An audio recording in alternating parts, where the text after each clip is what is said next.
Welcome to the Howie Silbiger Show on the True Talk Radio Network. Get in on the conversation. Call 1-877-669-1292.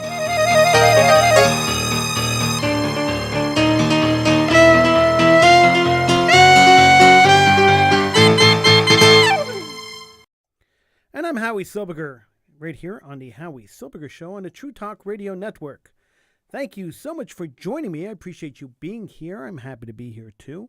And I know that we're going to have a great show together. Now, it's been a while since we've been together. It's been a while since I've been on. And I think that was the longest I've ever taken off hosting the Howie Silbiger Show in all the years I've been hosting the show. So 30 seasons, a little less than 30 years. I think that's the longest break I've ever taken. And it wasn't a voluntary break. It wasn't something I wanted to do. It wasn't something I planned to do. It was something that I ended up doing. What happened was, I got prescribed some new medication. I have a slight medical problem that requires medication, and I took some new medication, and I ended up with a bad reaction to new medication. So bad, in fact, that it turned out that I was unable to function after taking this medication. It was terrible. And so I forced myself to go to work to finish off the school year, but I really didn't have the stamina. And even now, I'm not sure I have the stamina to do a show every night. It really robbed me of my stamina. It robbed me of a lot of things that I took for granted. So I had to take some time off. And I took a month off, a little more than a month off. I think it was 2 months, actually. The longest period of time I've not done radio in my entire adult life. And I took that time off to recover, to recuperate. And I'm almost there. I'm almost back. So I'm going to do the show. I'm going to do it tonight, and I'll be on periodically throughout the week. It's almost halfway through the week already. I'll try to come on tomorrow, and I'll try to come on Thursday. But if I don't come on, just know that it's because I couldn't physically do it, not because I didn't want to be here. My intention is to get back to every day show every night of the week very, very soon. So I'm not going to push myself too hard. I'm going to take it as it comes, and we'll be back. We'll be back for a regular schedule very, very soon. So I thank you for waiting. I thank you for all the kind notes and the concern that people have shown. When I posted up the story on Facebook, the response I got surprised me. So I want to thank everybody who responded, everybody who reached out, everybody who cared enough to worry about my health. Thank you very much. I'm on the mend. I am doing much better today than I was back then. And I'm sure every day I'm getting stronger, and we'll be back on every night of the week in the next couple of weeks for sure. All right, so if you want to call in, the lines are always open, 1-877-669-1292. It's 1-877-669-1292. The show, the lines are open throughout the entire show, so I appreciate you taking the time to call in, to joining the show. And I wanted to talk to you about a surreal experience. It was really a surreal experience that I had just a few weeks ago. I took a trip to Florida, and I decided to go to Disney World. Now, I haven't been to Disney World since they went completely woke. It has not been on the top of my priority list, but I had a few weeks off. I said, oh, why not? Let's go to Disney World. So we packed up the car, and off we went. Disney World was interesting. But the most interesting part of Disney World wasn't so much the park itself. That I didn't find interesting at all. It's an old park. Most of the park is old. There were a couple of nice new rides that were interesting, but most of the park is old, and it's not that exciting. I guess if I was 5 years old or 7 years old, I'd find it a lot more exciting. But at my age, the park wasn't overly exciting. It was nice to know that I was able to get kosher food at the parks. That's something I didn't know you were able to do. I was able to find kosher food at Disney, hot kosher food, which was interesting. I didn't know that was available. So if you go to Disney, you can actually get hot meals, and they're not that expensive. It was they average out to about $9 a meal, which isn't overly expensive. when it comes to kosher food. What got me though, and the thing that really bothered me the entire trip, was that every line that we stood in, and in Disney you stand in a lot of lines, the Disney people put together this wonderful illusion that you were actually in the ride.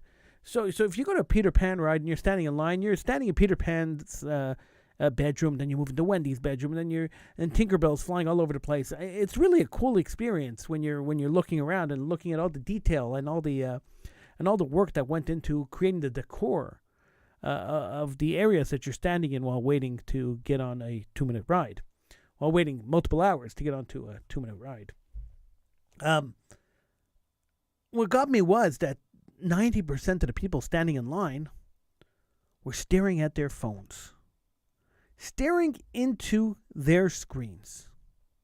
And I started thinking, here you are, you're paying hundreds of dollars a day to go to a fantasy land, to get away from life for a couple of hours. You spend hundreds of dollars a day to go on a vacation, to go there, and you don't even notice what's going on around you. All you know what's happening is on your screen. It's mind-blowing when you think about it, that people are missing out. Life is happening around them, and they're missing out. To me, that's mind-blowing. It's a terrible, terrible thing. This addiction to cell phones is a terrible thing. Now, cell phones have their place in society, and I'm not advocating getting rid of cell phones. And I wouldn't even dream of saying that technology is moving too fast and that humanity can't keep up. Our limited brain space can't keep up with the technology that's being exposed everywhere. I would never say that, although that's probably true. But what I am saying is that we are so busy staring into our phones, so busy with our technology, so busy worried about missing out on something else, that we're missing out at what we're currently at. I was watching a football game on TV. I was flipping through and watching a football game, and when they panned to the audience, half the people were on their cell phones. The game is right in front of them. They're on their cell phones. I was at a Just for Laughs festival comedy show. We covered the Just for Laughs festival here on the Howie Silbiger Show and here on True Talk Radio. You can check out the reviews of some of the shows on TrueTalkRadio.com. We have the reviews up on TrueTalkRadio.com. It's on the Just for Laughs 2022 page on the True Talk Radio website. And you go into a show. We were at a comedy show, and I was laughing because it was at a big venue, and everybody at the venue pretty much had advantage of seeing the screen. Some of us were a little farther from the screen than seeing the stage. Some of us were a little farther from. So they put up 2 screens, and there were so many people who were literally a couple of feet away from the stage, who were staring at the screens, watching the television broadcast of the show that's happening live in front of them. Because they couldn't take their eyes off a screen. A screen existed. Their eyes had to be glued to the screen. Now, this addiction is a terrible thing. It's a terrible thing because people are missing out on life. So here you have, you're living your life vicariously through an imaginary world that's created through an electronic device, when the real world is happening around you. And you're paying money to go and see the real world. People who went to that Just for Laughs show paid $100 or $80 to $100 a ticket to get in. And yet they are sitting there watching TV. It's kind of scary. I find it scary. I don't know about you, but I find it scary. I remember I worked in a high school where kids would go into the lunchroom at lunchtime and they would sit across the table from each other and text each other. They could have easily just spoken across the table, just used their words and their voices to communicate across the table. They chose not to. And why would they choose not to? Because it's easier to communicate by text. This is their language. This is their culture. This is the way they are today. And when I make these statements to a kid and I say, hey, maybe you should put the phone down and pay attention to what's going on around you, they look at me like I'm a dinosaur. What are you talking about? Put the phone down. Are you crazy? And try to take a kid's phone away today? Man, the temper tantrum, the screaming, the yelling, the crying, the withdrawal that they go through for not having their phone on them, it's mind blowing. It's really snaps your mind. 1-877-669-1292 is the number to call. 1-877-669-1292, and we're being pushed into the direction of digital, of using a screen for everything. Have you gone to Walmart lately? I don't like pushing brands, but if you go into Walmart, you become a Walmart employee. You collect your stuff from the shelves, you go to the cash, and you check yourself out. You become a Walmart employee. They have no more cashes at Walmart. It's all checkout. Checking out. So, do they give you a discount for that? If I'm going to do the work and save them the salary of a cashier, to have a poor cashier lose her job or his job, and I'm going to do their job for them, should I not get a 10% discount or a 20% discount? Should I not be rewarded for doing a job and saving them a salary? Should we not all be rewarded for that? We should. We should. I'm not a cashier. I make mistakes. I was at a self-checkout today, not by because I had no choice to be. I was at a self-checkout today where I plugged something in, and the machine started beeping and buzzing, and the cashier had to come by, and she talked to me like I was a child. Said, "No, sir, that's not how you do it. This is how you have to do it." She explained to me like I was a 5-year-old. And I looked at her, and I listened to what she was saying, and I thought, I didn't say it because, being rude to people just trying to do their jobs is probably not the nicest thing in the world, and I wouldn't do that. But I looked at her, and I said, and I was thinking, I shouldn't be doing this. This is not my job. It's not that I need special training to be a cashier, but I did not choose that as my profession. That's not what I do for a living. So why am I forced to do that when I'm spending my money in a store? It's the same thing with buying a bag. Why do I have to buy a bag? Bags used to be free. You used to give me paper bags for free, and then the tree huggers came along and said, paper bags are no good. You can't use paper bags. You're killing too many trees. So they flipped them over to plastic bags, and then now plastic bags they were giving out for free. And then the tree huggers came and said, hey, wait a second, you can't use plastic bags because they're clogging up our environment. Look at the landfills. Look at the plastic doesn't decompose for 10,000 years. What are you doing? You're killing the environment. So they flipped back to paper bags, but this time they started charging for them. So a service that was given to me for free, I'm now paying for. Tell me that makes any sense, and nobody complains. Now, if the money that they were charging me for paper bags and plastic bags actually went to help the environment, it actually went to some environmentalist group that was doing real work to help save the environment, I probably wouldn't complain so much. But the money's going into the pockets of the stores. So here are stores that were giving you a service that are now charging you for the same service. And nobody complains. Because apathy is something that we accept in society. You pay $150, $200 a day to go to Disney, and you stand in line for 7 hours waiting for a ride. Okay, it's a little bit of an exaggeration. Sometimes it's an hour, sometimes it's 2 hours. You're standing in line for an hour or 2 hours to go to a ride. Why are you doing this? Why are you paying to go and stand in line? You spend 3/4 of your day standing in line. Why? Because Disney hasn't figured out a way to speed up the process. Because they don't care enough to speed up the process. They know people are going to pay for it anyway. The same way the supermarkets know you're going to pay for a bag. And then when you decide, okay, fine. I don't want your lousy paper bags or your cheap plastic bags that you want to sell me for 25 cents or 15 cents or 10 cents. No. Give me one of those recycling bags. Give me a bag that I can reuse. Oh, sure, that's an extra $1.50. Oh, wait a second. So now you're telling me that the paper bag I was using that wasn't recyclable for some reason, paper wasn't recyclable, that bag you're now charging me $0.25 for. So before you were charging me $0.25, it was no good to use because it wasn't recyclable.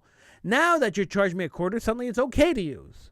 Okay, so I'll overlook that hypocrisy right there. And then I could also buy a plastic bag, which was no good because it clogs up the environment, and the environment The environment's going to die because we're all going to choke to death because plastic bags are killing everything. So I can't use the plastic bag unless I pay $0.25 for it. Then it's okay. Then I can use the plastic bag. No problem. And now if I want an environmentalist bag, oh, yeah. Well, we're going to save the environment by reusing these bags. We have these plastic reusable bags. You charge me $2 for a reusable bag? Okay. Shouldn't the reusable bags be free? And the bags that you're saying are clogging up the environment and destroying the economy and destroying everything that we know, all life that we know, shouldn't those be discontinued? So if they're dangerous for the world and they're killing the world, should we not discontinue those plastic and paper bags and just hand out for free recyclable bags, reusable bags? If everybody got a reusable bag for free, or 2 or 3 reusable bags for free, aside from the people like me who continuously forget them in their cars, shouldn't everybody be bringing their bags with them to go and get stuff? I mean, that's logically how it should work, isn't it? But I know, it's a problem. I'm putting logic into something that's not logical. I'm trying to understand something that's not understandable.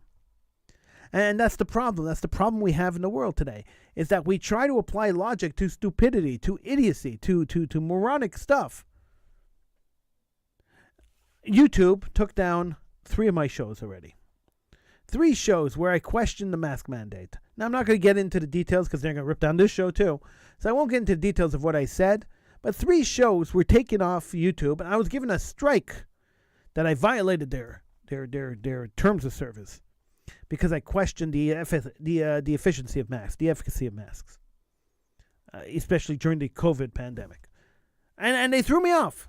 That means that somebody listening to the show complained about what I was saying, and then YouTube came and looked and said, okay, get out. And they gave me a strike. So we have 2 more strikes, and then we're out. Then we're off YouTube. They'll throw us off, and they'll never let us back on. That's fine. It doesn't bother me. That doesn't bother me. But what does bother me is that when stupidity happens and governments push stupidity and the media pushes stupidity, and then the only platforms you have to talk to your audience are validating that stupidity by censoring you, that's my issue. It's more the censorship than it is the content of what they're censoring. So they don't like what I have to say.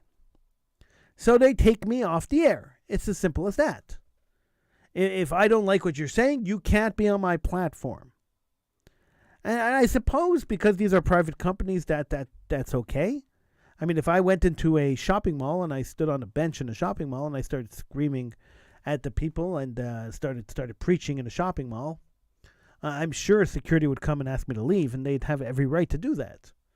So as a private company, YouTube has every right to remove me. Facebook has every right to remove me. Instagram, all these services have every right to remove or censor my speech, and decide what they want on their network. They have every right to do that. But they're not private companies. These companies get special deals from the government where they're not responsible for what's published on their sites. They're not responsible for paying certain taxes. They're not responsible for a lot of things. And the government gives them these breaks and gives them this blanket immunity to liability so that they could be open and free platforms. Kind of like the cable company is not responsible. If they carry 500 channels and one channel does something that's illegal or immoral, the cable company is not liable for that. The channel is liable for that. And so the cable company is not in the business of censoring channels. So if a channel is doing something that the cable company disagrees with, the cable company could talk to the channel's owners or talk to the people in charge of the channel. But the cable company won't necessarily take the channel off the air. Will they? I don't think they will.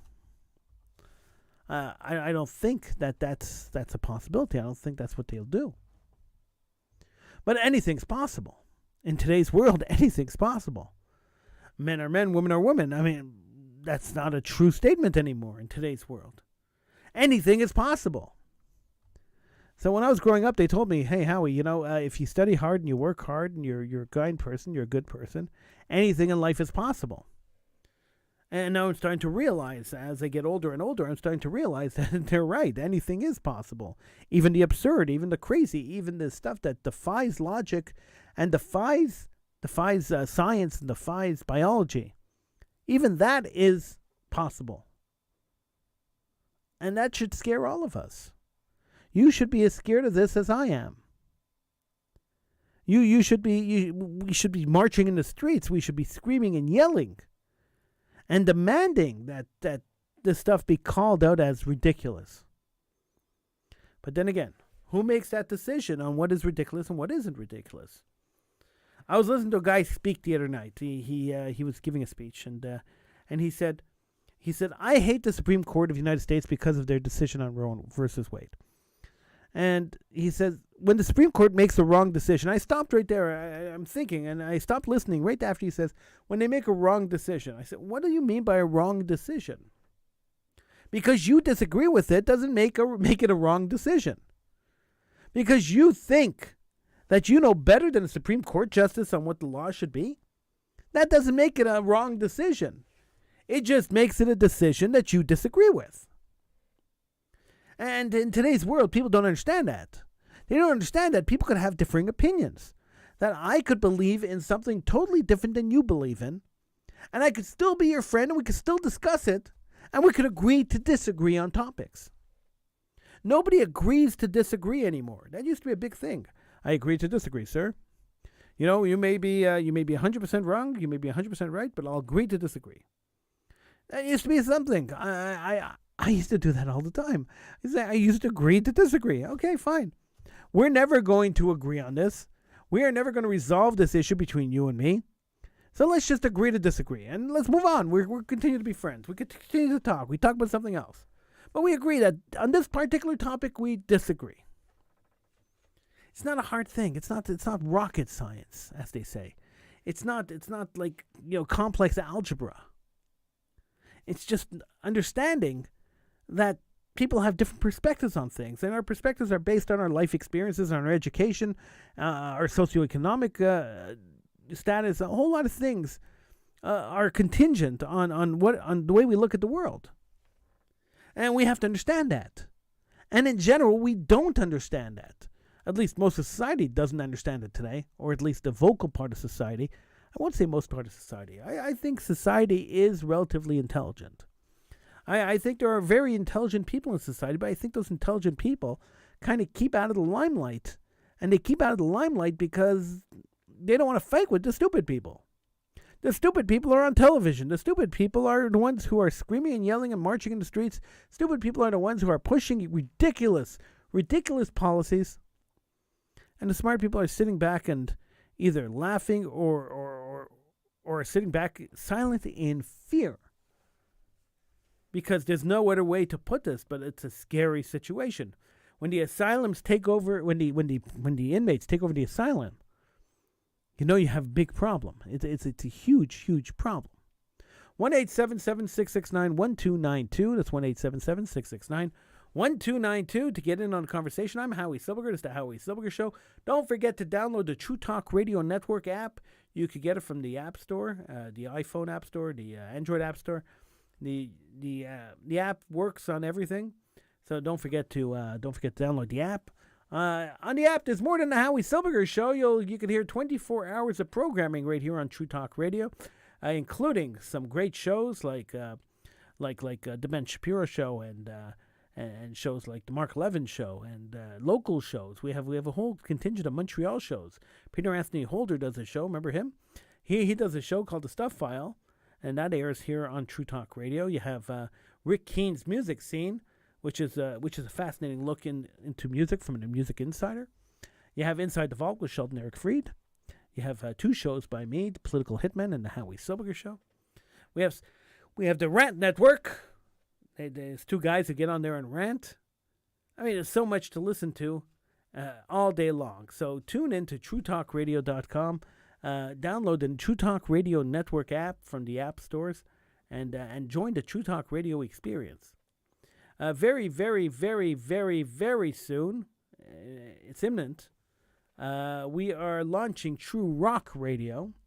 It is in the process of being put together, and that will be a rock radio station. It will be a 24-hour, 7-day-a-week radio station that will play only rock music, maybe a little bit of adult contemporary, but it'll be a music station. I will let you know when that happens and when that's up and how to access that. That's coming up really soon. True Rock Radio. A little while back, I don't know if you remember this, those of you who've been part of the show for a while. Remember, I purchased Cafe Rock Radio, and Cafe Rock Radio we are spinning off into True Rock Radio. So that's happening. That's happening imminently. So as I before we took that little interlude into promo land, there was I was talking about how the world has gone quite crazy. We are living in a time, and I know most old people will probably say the same thing. When I was a kid, that's generally what we hear, but that's not what I'm saying. I'm saying is that we live in a crazy world. We live in a world where there are people, there are justices, Supreme Court justices of the United States of America, the highest court in the land, who can't define the word woman. That's where we're living. That's the world we're living in. It's crazy. It's a nutty world. So there was an article in the paper just the other day talking about drag queens that read to children in libraries.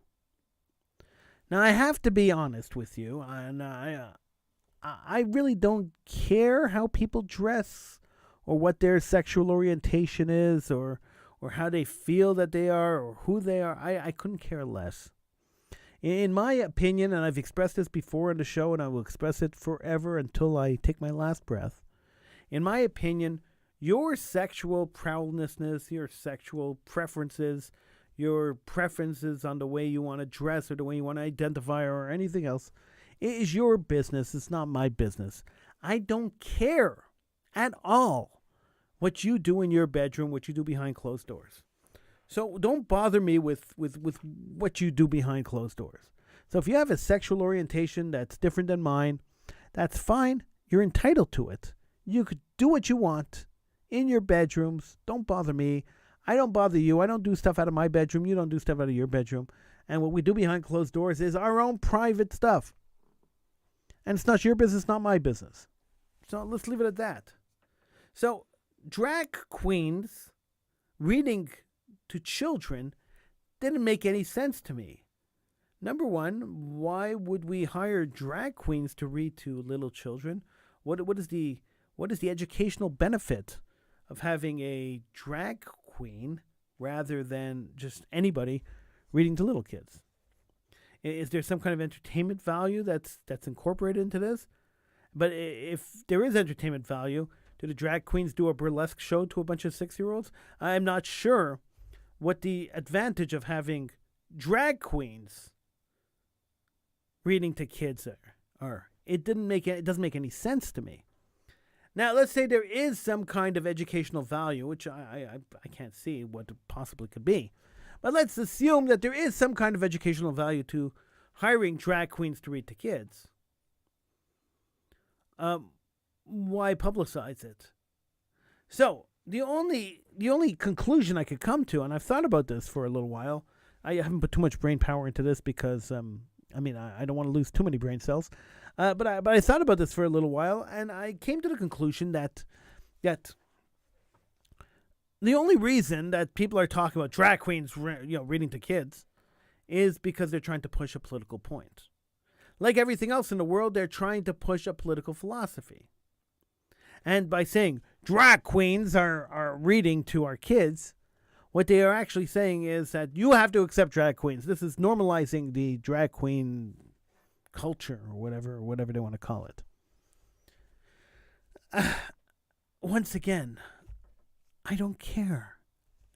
I know it's weird. I host a show that talks about stuff and I care about a lot of things. But this stuff here, I just don't care.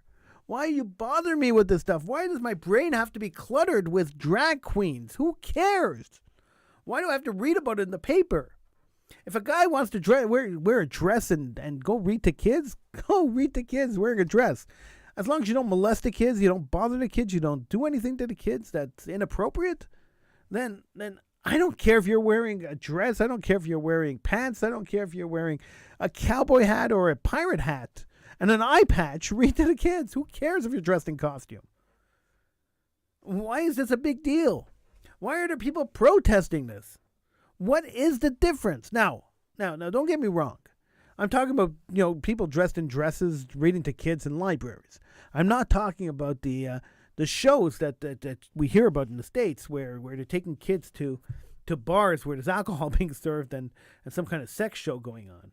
Now, I'm not talking about that. I'm talking about just people dressed in dresses or dressed in men's clothes or women's clothes, whatever. Those people reading to kids. It's not harmful. Who cares? As long as they don't do anything to the kids, who cares? And that's my take on it. Now, it kind of reminds me of, I know that somebody out there is going to misquote me. I can guarantee that somebody's out there is going to misquote me and say, he's anti-trans. Give me a break. I can't be anti something I don't care about. You see, in order to be anti something, in order to be counter something, in order to be opposed to something, you have to care about it. I don't care about the topic enough to be opposed to it. I don't care about the topic enough to be for it. I just don't care.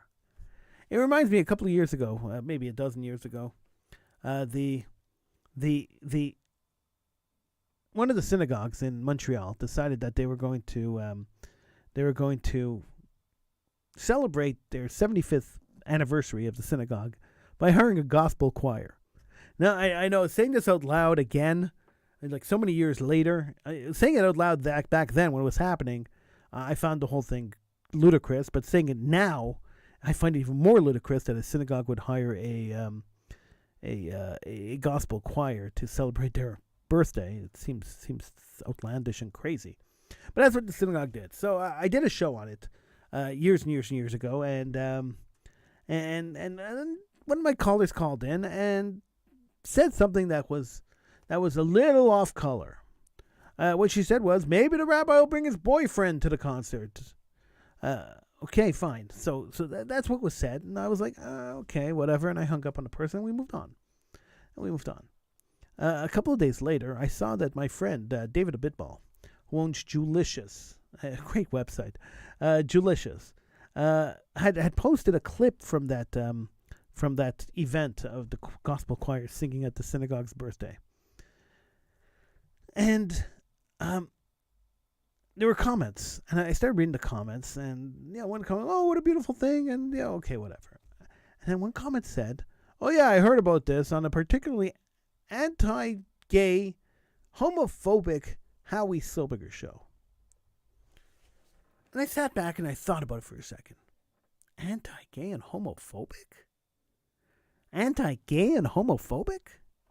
Really? Because a caller called in and made a statement that I just ignored and hung up on? Made me anti-gay and homophobic? And I thought about it, and then I forgot about it and I moved on until the argument started being made about Donald Trump being a white supremacist. And that's when all those thoughts came back, and that whole concept of that idea came back. That because a caller called into my show and said that, and made some insulting remark about the rabbi of the synagogue, that somehow I validated that remark by hanging up on a person and ignoring them. And Donald Trump was a politician, and he exposed some ideas that some racist latched onto, and that kind of makes Donald Trump racist. Guilty by association. I thought we lived in a democracy. I thought we lived in a free world. I didn't think that guilty by association worked in a free world democracy, in a democracy where you're presumed innocent until proven guilty. I didn't think that guilt by association was a thing. I mean, sure, it was a thing in communist Russia. This guy who knew this guy who knew this guy who was anti-communist, so I'm going to kill you all. That was the thing in Russia, in communist Russia. But in Canada, in free Canada, in free United States. Didn't make any sense to me. So I didn't take much offense to the comment, and because you have to care about what the person thinks in order to be offended by it. So I really didn't care so much about what the person thought to be offended by it. But it just brought back that memory is that we can't just do the association thing and say you're guilty by association. I tend to never do that. And if I do, please call me out on it, because I don't intend to do that. If I end up doing that ever, please call me up and call me out on it. It's totally ludicrous. So we got a couple of we got a comment on Facebook. Let's see. The mockery and foppery of humanity continues. The agenda is to divide humanity. I guess we're not divided enough. The great Lubavitch Rebbe, Menachem Mendel Schneerson, the late Lubavitch Rebbe, he addressed the idea of divisions in Judaism. And he said, some people call themselves Reform and Conservative and Orthodox. They there's all these divisions in society. He said he didn't see division. He said he didn't see Orthodox Jews and unorthodox Jews. He didn't see right-wing Jews and left-wing Jews. He didn't see Reform Jews and conservative Jews and humanist Jews and whatever else there is, whatever divisions there are. He saw Jews. He said, we're all Jews. He said, some of us are more observant, some of us are less observant. Doesn't matter. We're all Jews. We're all the same. We're all brothers and sisters of the same cloth. And I like to think about that as humanity. I like to think of humans like that. I like to think that we're all the same. That there's not much difference between me and an Orthodox Muslim, or a Muslim in general, or a Catholic. Sure, we might believe in different things. Maybe our viewpoints on religion are different. Maybe we believe in different gods. That's possible too. But at the end of the day, we all come down to the same thing. We're all human. We're all flesh and blood. We're all, if you shoot me, I will die. Same with everyone else. They will all die if they get shot. If I get sick, I go see a doctor. If they get sick, they go see a doctor. We're all Homo sapiens, so being humans pretty much equalizes us all. We're all equal. I can't say that I'm a better person or a better human being because I'm Jewish than a guy who's Christian. I'm not a better human being. Now, do I believe that I have the right religion? Of course I do, because all religious people, all people of every faith, believe that their faith is the faith. Otherwise, we wouldn't be worshiping that faith. Do I believe that my God is the God? Of course I do, because if I didn't, then I wouldn't be a Jew. I wouldn't be part of my religion. As every other religion. So, Muslims have to believe that Muhammad was the prophet. If they didn't believe Muhammad was the prophet, they can't be a Muslim. Christians have to believe that Jesus was the Son of God. If they don't believe that, then you're not a Catholic. So this is these divisions in society exist on a kind of a natural level. But we keep subdividing it and subdividing it and subdividing it. Right wing, left wing, religious, non-religious. We just keep dividing and dividing and dividing, cutting and cutting and cutting and cutting. And you know what happens to a pie? If you take a pie and you keep cutting it into slices and you keep slicing and dicing it, you know what happens? There's nothing left to eat. The pie falls apart. There's no structure left. Every house needs a foundation. If you keep slicing the foundation away, the house is going to collapse. The world needs a foundation. We need a foundation. The foundation is that we were all created equal. We were all humans. We were all the same. We may believe in different things, but we're all the same. Now, if everybody believed that, and everybody followed that, there would be far less wars in the world. There'd be far less conflict in the world. And there'd be far less fighting, internal fighting, interpersonal fighting in the world. We'd have a lot more friends, wouldn't we? For years and years and years, I had friends who were vehemently anti-Israel, who protested against the state of Israel. Now, I was friends with them. I went out with them. I hung out with them. And everyone used to look at me and say to me, Howie, you do a pro-Israel radio show. You stand at a rally. You ran a rally. You ran multiple rallies, pro-Israel rallies. And you stand with people and you're friends with people who are anti-Israel. How could that possibly be? Why do you hang out with these traitors? And I used to look at them. And I still do. Because I guarantee that 3/4, if not all of my friends, disagree with most of my political opinions. And, the people who tell me that, I look at them and I say to them, because I disagree on a political point, because I disagree on something political, I can't be friends with somebody? I don't understand. I don't get it. Why can't I be friends with somebody that I disagree with? Where's the crime? It just makes for a more interesting conversation. I could sit and talk to people and actually have something to talk about, not just, I agree with you, Howie. Oh, yeah, that's a great point. Oh, well, how about this? Oh, yeah, well, I heard you say this the other day on the show. Yeah, that's boring. It's more interesting to talk to people who disagree with you. It's more interesting to get a different perspective, a different point of view. If you live in an echo chamber, you never get another point of view, never get another perspective. You're stuck in a narrow, intrinsic point of view. You end up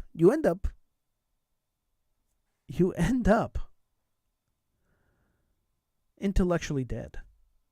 That's where you end up. You can't grow intellectually if you live in an echo chamber. And I keep trying to explain this to some of my friends who watch CNN religiously, and they won't turn on any other station except for CNN. I keep saying to them, if you live in that echo chamber and you believe everything you see on CNN, then you're never intellectually growing. You are never understanding the entire entity of what they're talking about. You don't understand the entire story. It's impossible for you to understand the entire story. How could you possibly understand the story if you're only getting one side? If you don't hear the second side, you don't know what the story is. And this is something that I've been pushing for years. I've been talking about this for years. I like to watch everything. I like to listen to everything. I like to talk to everybody. There are people who don't want to talk to me, and that's fine. It's your option. You don't have to talk to me. Nobody has to be my friend. Nobody has to talk to me. I like having friends. I like talking to people. But if you choose not to talk to me, that's your prerogative. I'm not going to fight you on it. I'm not even going to question you on it. But if you're choosing not to talk to me, you better have a better reason than just I disagree with everything he says. Because if that's the reason that you choosing not to talk to me, you're a very shallow person. There's no intellectual depth. If I can't have a conversation with you where I say to you, listen, I disagree with everything you're saying. I don't agree with a word you said. It's totally out of my realm of understanding how you could believe something like that. And you say the same thing to me. And then I could say to you, well, let's just agree to disagree, or let's argue this out. Maybe I could have a better understanding of the way you think, and you could have a better understanding of the way I think. We're never going to convince each other of our points of view. We're never going to convince each other that you were wrong and I was right, or I was wrong and you were right, whatever. We're never going to convince each other. But at least we could understand each other. We could go into a debate understanding each other's point of view. We go into a debate understanding where each other stands. Understanding the arguments. But there are some people who will never do that. There are some people who will say, your argument is wrong and that's all I care about and I don't want to hear it. I never want to hear anything you have to say. You're intellectually stunted. Now, I'm not saying it's a bad thing to be intellectually stunted. A lot of intelligent people are intellectually stunted. But you're stunting yourself. You're handicapping yourself for no reason. To listen to a different perspective, to listen to a different point of view. You refuse to do it? Why would you do that? You don't want to learn something? There's a little bit of truth in every point of view. There's a little bit of truth in every argument. So I like to listen to all the arguments, so at least I have a balance. I understand. 1-877-669-1292 is the number to call. 1-877-669-1292 to get in on the conversation here on the Howie Silbiger Show. Now, there used to be libraries. Libraries used to exist, and people used to go to libraries and research stuff in libraries. And when you research stuff in libraries, you always found an encyclopedia or some kind of reference book that gave you a certain perspective on everything. Now, there was never a book. I've never found a research book or a reference book that gave it right down the middle. That just said, okay, look, there were Hutus and Tutus, and they hated each other, and this is why they hated each other, and didn't give a perspective on who was right and who was wrong. There's always a perspective. If you go to a media source, there's always a perspective. If you go to anything, go online and you find websites to research whatever topic you're looking at, there's always a perspective. And so the idea is that okay, fine. So there's one perspective here and there's one perspective there, and we can take that one perspective and that one perspective and we put them together. And, we hear the right side, we hear the left side, and then the truth is somewhere in between the two of them. And that's generally the way it works. Is you hear one story, you hear the other story, and then the truth is something in between. No side is going to tell you the full story. Because remember, and this is what I always taught in my history classes forever, is that history is his story, right? The story of the winner, the victor, the person who won the war wrote the history. So there was a whole different perspective from the losing side that you never hear. So it's always the winning side that wins that writes the books. So you never hear from the losing side, so you don't know that perspective. Now maybe the winners weren't the nice people in the situation, but they wrote the story. So you got to believe what they wrote. Because you weren't there and I wasn't there, and I can't judge them and you can't judge them. You can't judge what they're telling you and I can't judge what they're doing because we weren't there. The only way to be able to counter a story like that is to actually witness the story. And when it deals with history, it's very hard to witness history. If it's happened already, it's almost impossible to witness history. So you just kind of believe what's written in the history books. You kind of believe what's written on the websites. You kind of believe the research that was done on things. But even researchers research with one eye open and one eye closed. And the reason for that is that the closed eye doesn't see the stuff that the funders of the research doesn't want to hear. So the open eye sees everything that the funders want, and the closed eye sees everything that the funders don't want. And the stuff that the funders don't want either doesn't get reported or just kind of disappears into the ether, as they say. Money talks. The first job I ever had, I was working for a newspaper, and I covered a story. I covered an Israel rally, a pro-Israel rally. At that rally, there were anti-Israel protesters protesting at that rally. I went and I did a balanced story. I spoke to the anti-Israel protesters, I spoke to the pro-Israel protesters, and I wrote a fairly balanced story. And the publisher came to me and said to me, "Hey, Howie, unfortunately I can't run your story. I need it to be fully pro-Israel. So take out everything that's anti-Israel in here and make it fully pro-Israel." And I said to him, "I'm sorry, I'm a journalist, and my job is to ensure that the entire story is told. So both sides, balanced journalism, objective, balanced journalism. I'm not here to express an opinion. I'm here to cover the story." And he said, "Listen, boy, I'm the publisher. I pay for the newspaper. You do what I tell you to do, and I'm telling you now you have to change the story." Well, I refused to change the story, and so they changed it for me and published an altered version of my story, which caused me to walk out and quit the newspaper on my third day there.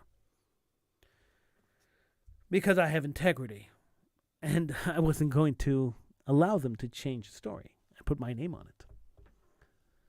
But that taught me a very valuable lesson. I was very young at the time, and it taught me a very valuable lesson. And the lesson that it taught me was basically that he who has the money has the say. So, the people who own the media source will tell you what they want you to hear. They're not going to tell you the truth. They're not going to tell you both sides. They're not going to give you an unbiased perspective. They're going to tell you what they want you to hear. And if that is the case, then we have to understand that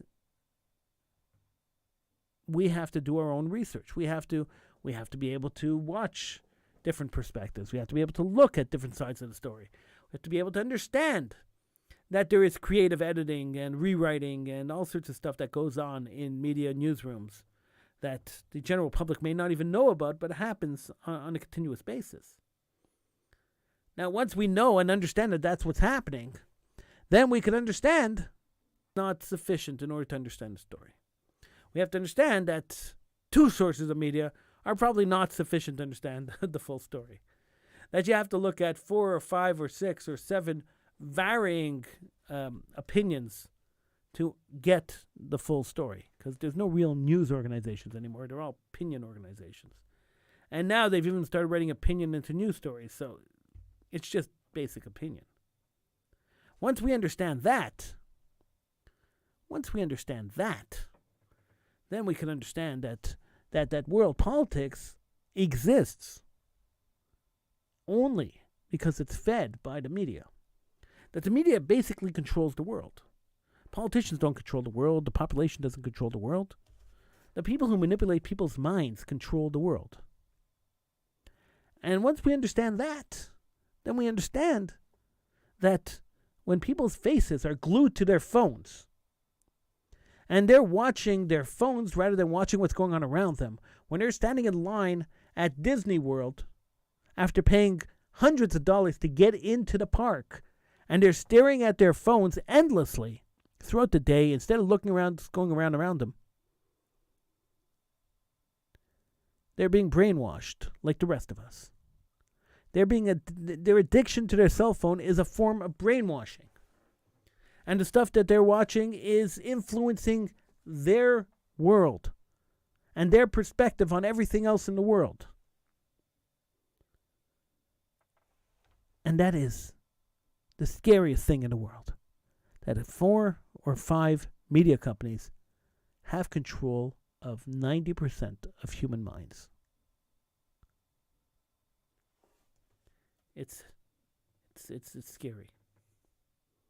And when you think about it, the more you think about it, the scarier it gets.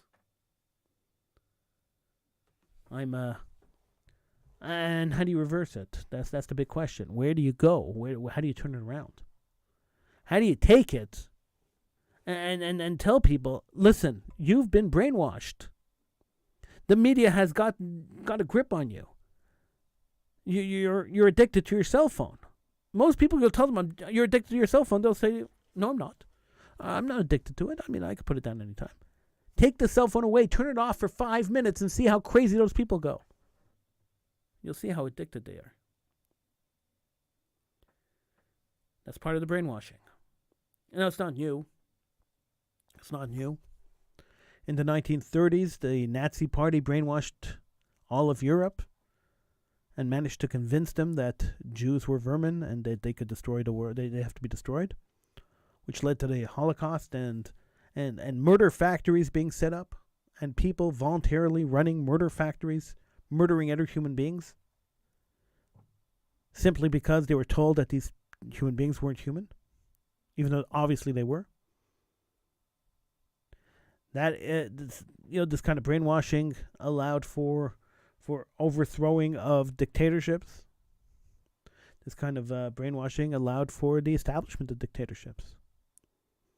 Throughout history, this kind of brainwashing has taken different forms. But the form it's taking now through media and through electronics and through digital communication, the form it's taking now is the most dangerous of the forms. The reason it's most dangerous is because it's the most immediate. When William Randolph Hearst published that America and Spain were going to war, and the American government said, "What are you talking about?" And the Spanish government said, "What are you talking about?" It took 5 years for the American and Spain to go to war. When Joe Biden said on CNN 3 times that Russia was going to attack Ukraine, and both Russia and Ukraine said, "We have no idea what you're talking about. There's no intention. We have no intention of attacking Ukraine." And Ukraine said, "We have no information that Russia's going to attack us." And then Joe Biden said, "Russia is going to attack Ukraine again and again." As the President of the United States goaded Russia to attack Ukraine, Russia finally did attack Ukraine. Now, was that war inevitable? Probably. But it was probably way down the line, not when it happened. It happened because Joe Biden, the President of the United States, forced it to happen. But you have to be paying attention to notice that. But most of humans, are just staring into their phones, ignoring what's going on around them, not realizing the entirety of the problem. It's scary. It's sad. And I don't know if it's reversible. I sure hope it is. I'm Howie Silbiger. This is the Howie Silbiger on the True Talk Radio Network. I will be back at midnight with Political Hitman right here on the True Talk Radio Network, so stay tuned for that. And I will try to be back on tomorrow. If I make it on tomorrow, I'll see you tomorrow. If not, I will see you on Thursday right here on the True Talk Radio Network. Thank you so much for joining me, and I'll see you later.